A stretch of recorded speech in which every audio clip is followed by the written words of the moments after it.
What's up guys, Sean here, and today I have a really exciting unboxing and first impressions to do with you guys. Right here I have a knife that I've been wanting to check out for years, probably at least 3 or 4 years, and I just never pulled the trigger on it because I believe the retail is a little bit overpriced for what it is. Not saying that I don't think the knife is worth it, I don't know yet.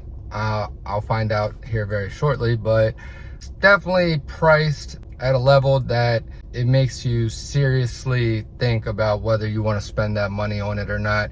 And the other big issue is this is a Benchmade knife, and besides their politics that I don't agree with and quality control issues in the past, there's also the issue of resale value. In Benchmade's, it's a good company. It's made here in the USA, and they hold a decent amount of their resale value, but not as much as something like this per se, which is a exclusive SPYDERCO MANIX 2 from River's Edge Cutlery in CTS 204P blade steel. This knife is sold for $160 from River's Edge Cutlery, and on the secondary market they sell for anywhere from $200 to $300. As long as the knife is in good condition, you're going to get over $200, which is more than 100% of what you paid for it. And because I'm on a tighter budget, I tend to try to buy knives that are going to maintain most of their retail value, if not all of it, or possibly even increase in value, because I can't afford to be, throwing away money on knives, especially if it's one that I'm not sure if I'm going to really love it and I don't know if I'm going to keep it. So anyway, it is Thursday, and I decided the theme I wanted to go with for today is going to be Tactical Thursday. So I have the River's Edge Cutlery exclusive MANIX right here. Then right here I have my Bento Box exclusive SPYDERCO Paramilitary 2 in K390 blade steel. Sharpened this one on the KME and took it up to F400 with my Veneve diamond stones, and then stropped it on basswood with gunny juice. I used 3 and 1 micron, and we have a nice semi mirror. It looks like pretty much a perfect mirror from this view, but if you look at it with a magnifying glass or in certain lighting, you can see the scratch pattern very, very finely. I mean, you have to look very, very carefully.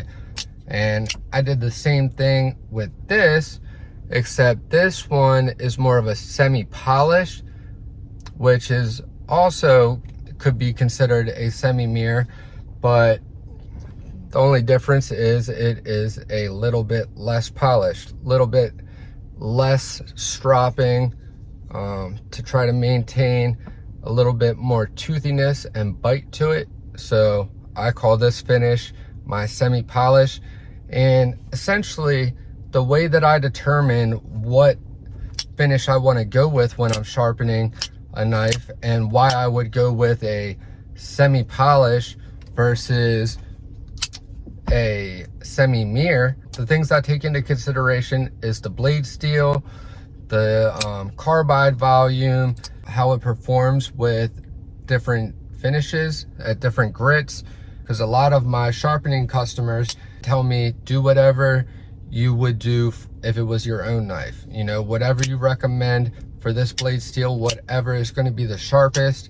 And that's kind of the way I like it, because my ultimate goal is to exceed the customer's expectations when it comes to the performance of the knife.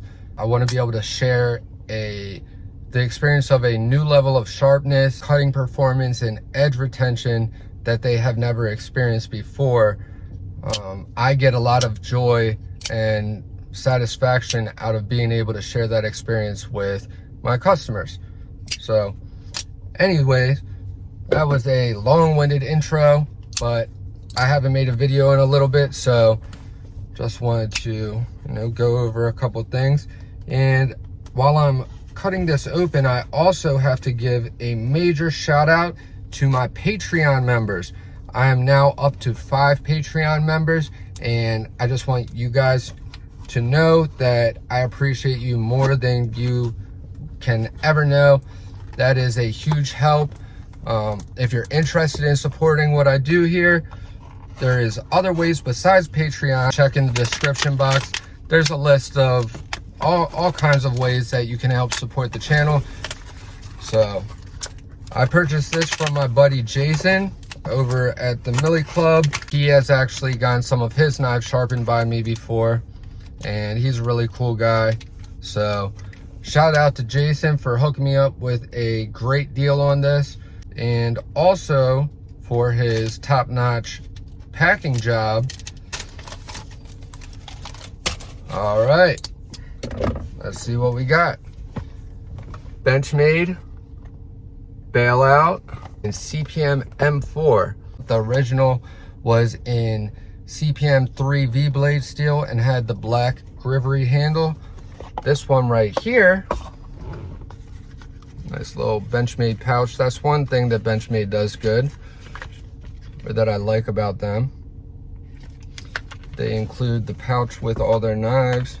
Get this stuff back together. Always save my boxes. Here we have it. Look at that. Even had the little axis bar tab. Oh, sorry, I have to adjust. My Glock is digging into my stomach. It is not very comfortable when I'm driving, but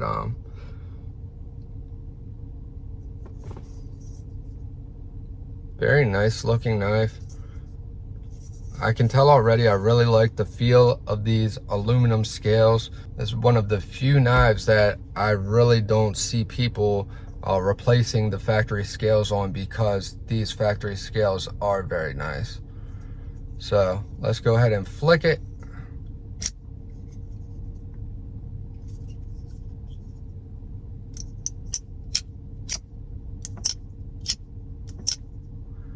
First flick.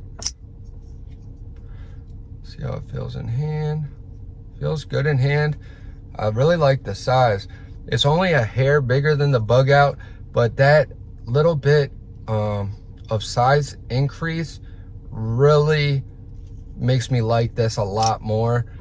That's one thing with the bug out. It's an excellent knife, but it's just a hair small for my taste. This is right up my alley, and I really have come to like Tantos. So I've been itching for a new Tanto, and this is a model that I've been wanting to check out for a long time. So I figured I would kill 2 birds with 1 stone. One thing that I've seen people complain about when it comes to the Benchmade Bailout is this glass breaker right here, and I guess the way that they designed this backspacer and the placement of the glass breaker, I've seen people say that that pokes the palm of your hand and it is not comfortable, and I can concur. I've felt it dig into the palm of my hand a couple times already, and it's definitely not comfortable. But depending on how you hold it, you can manipulate the knife, opening, closing, and when you're using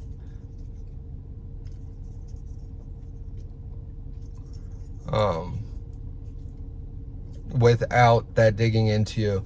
So I think it's one of those kind of a nitpick, really, because it takes a little getting accustomed to a new knife sometimes, and you have to learn how to hold it or how to manipulate it to where it works best for you and most comfortable, most efficient. And there's ways to do that without letting something like this glass breaker dig into your palm. So yeah, first impressions are really good. Check the centering. Centering is perfect. So yeah, really cool knife right here. Really liking this. Nice and slim. It's light, but it feels very sturdy. Zero blade play in any direction, rock solid. Very smooth action. A little bit of lock stick on the axis bar, but nothing bad. And it is a free dropper. We have the deep carry pocket clip right here.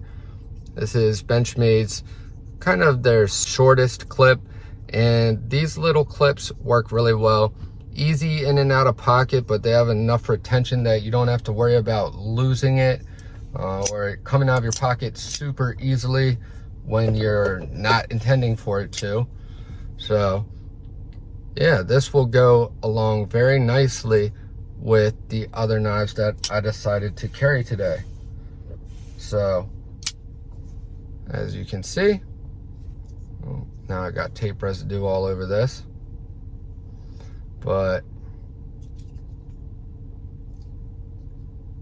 very, very nice. Fits perfectly. Oh, and I almost forgot.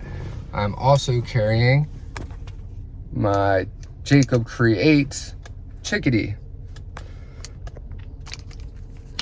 This is also in CPM M4 blade steel, ironically. I contacted Jacob and asked if he had anything that he could send to me to check out, you know, like a loaner that he sends around for people to review, and he didn't, but he said he would send one of his personal ones for me to check out. He said I could use it, sharpen it, do whatever. I've had this for several months now. I have sharpened it twice. I haven't used it a ton because I'm not a huge small knives person, but I do think this is a very like aesthetically appealing kind of design, so it had me intrigued. And I typically haven't really done a lot of fixed blade carrying, or haven't really integrated many fixed blades with my EDC or my everyday carry. It's not something I would typically go for, but I just thought they looked really cool, and I think Jacob seems like a cool guy, so I was intrigued and I wanted to see what these were all about. So I am going to be doing a review on this. I've been seriously procrastinating on that, so I apologize for that, but a review on this one will be coming, as well as reviews on a lot of my newer knives, like my 15V MANIX. I think that is the best knife by far that I have gotten this year so far. Well, I got it on New Year's Eve. That was gifted by from Chris. Big shout out to Chris. That was an extremely generous gift, and I have now sharpened that 15V several times. I used it for over 2 months non-stop. Carried it every single day, cut with it every single day, and I can tell you that it's the first blade steel and the first knife that has really got me excited and really impressed me since I first experienced K390. So if you're familiar with K390 and how amazing of a performing steel that is, then that should give you a little bit of an idea of how special this 15V is, with the custom heat treat protocol that was designed by Triple B, or Big Brown Bear, Triple B handmade, Sean Houston.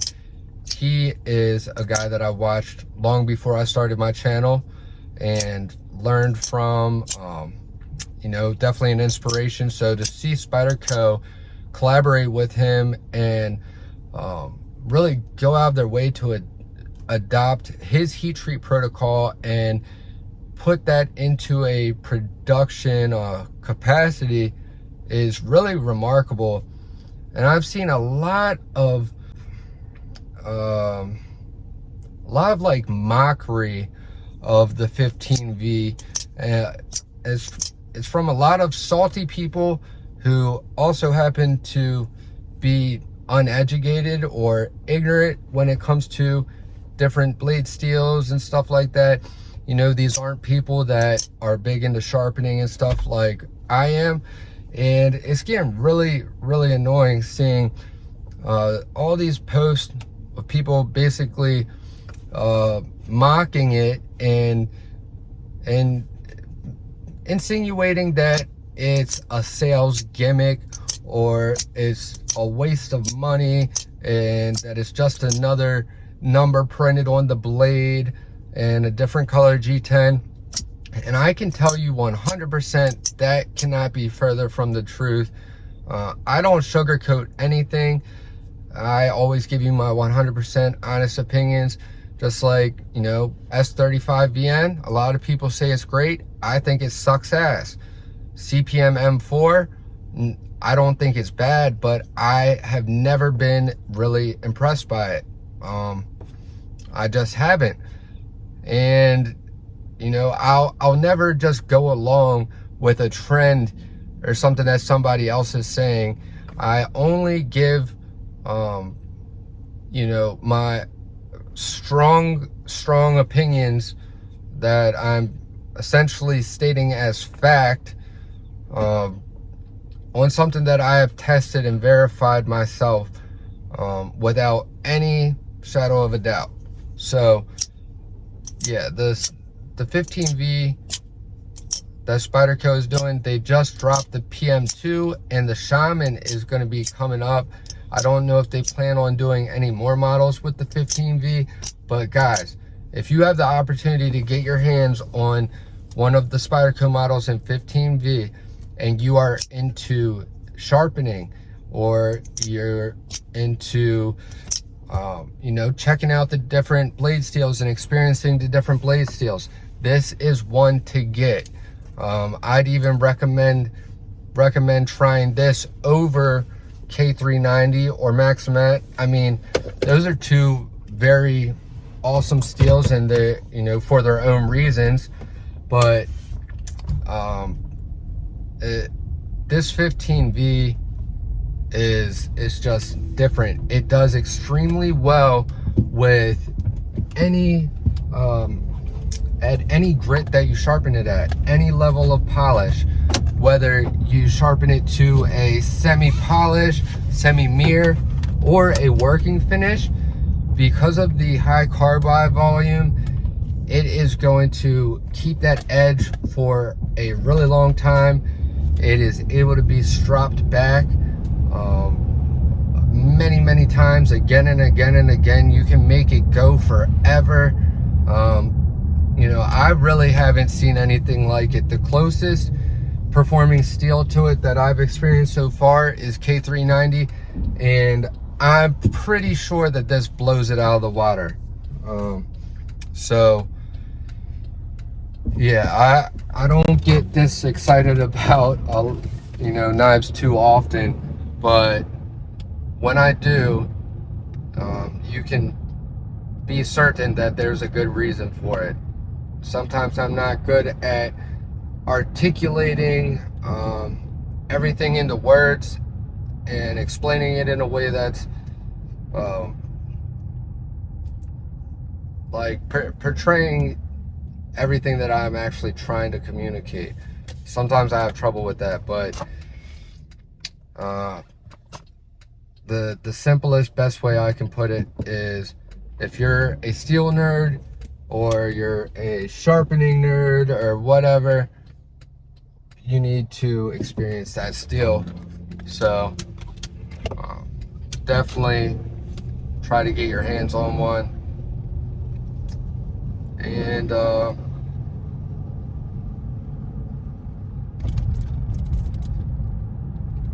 yeah, and one more thing, I have one more piece of big news, and that is I have finally just purchased a TS Prof sharpening system. I purchased the Cadet Pro thanks to my buddy Martin. I guess he got it from one of his friends who maybe was planning on getting into sharpening and then decided not to. But Martin got it the other day. He checked it out. It has never even been used. The stones haven't been used. The clamps don't have a mark on it. Brand new. The system with the TS Prof Diamond stones goes for well over $500, anywhere from like $525 to $575, and he sold it to me for $400, and that's shipped, insured, and he checked it out himself. He's also a professional sharpener, so that was really awesome. Major blessing. And if it wasn't for him, you know, I wouldn't be able to afford to try out the TS Prof, which is something I've been wanting to do for a long time. And I was hoping that maybe they would reach out to me with all my sharpening content that I have. And, you know, the fact that's all based on the KME and their competition, I would think that they would, you know, want me to experience that. And if they are, you know, confident in it, that being a whole lot better, then that would be good for them marketing wise, because a lot of my viewers watch this channel because of the sharpening. But you know, they didn't reach out to me on their own. I guess I'm still a smaller channel, still a nobody, which is fine. But essentially I reached out to them and asked if they wanted to have some kind of partnership or some type of level of affiliation where I could at least get some sort of discount on a system. I wasn't asking for anything for free. If they wanted to send me a system for free, that would be great. But I was willing, you know, obviously I'm willing to pay for the system, but it was just out of my budget. I couldn't afford it. So I was wondering if they were interested in working with me in any capacity, and they did not respond. So I kind of didn't really expect them to. And of course, you know, nobody owes me anything, but it would have been nice if they could have worked with me. But we'll see what the future holds. Maybe they will you know, want to work with me in the future. And that's all if I like the system. And I still have yet to receive it and try it out, so I can't say with any certainty that I think it's a whole lot better than any other system. From what I know, I think it's safe that I can assume that it's going to be a big upgrade and that I'm going to love it. But I still have to try it out and find out. So anyways, I'm almost to the shop. So anyways, thank you all for watching. Hope you all have a great day. I love you guys. Jesus loves you. Stay tuned, and I'll see you guys in the next one. Peace.